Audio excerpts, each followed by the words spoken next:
All right, Aiden, we just finished up our hour lesson here, chipping around the green and all. You know, we hit a couple different shots, some shorter ones, some intermediate, and some longer ones, just so that I could see, you know, what wedges you use, what type of shots you like to hit, your tendencies, you know, stuff like that.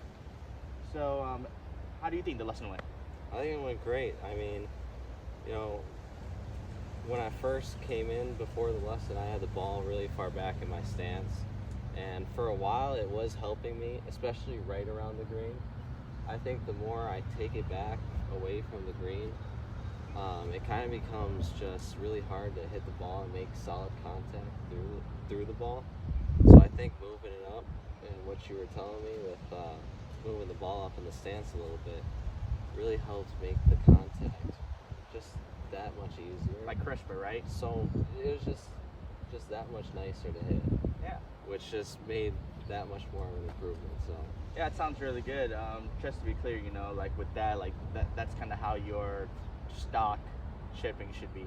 The ball should kind of be maybe centered, maybe a little bit forward for your standard chip shots. Of course, you move it forward and backward depending on the lie, you know, etc.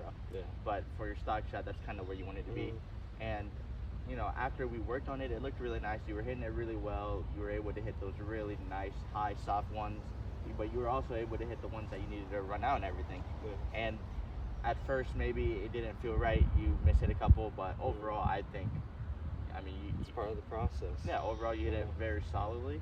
And so I think that if you were to continue working on that, just making sure that the ball position is centered with just slightly more of a shoulder rotation than just using your hands and wrists. Yeah.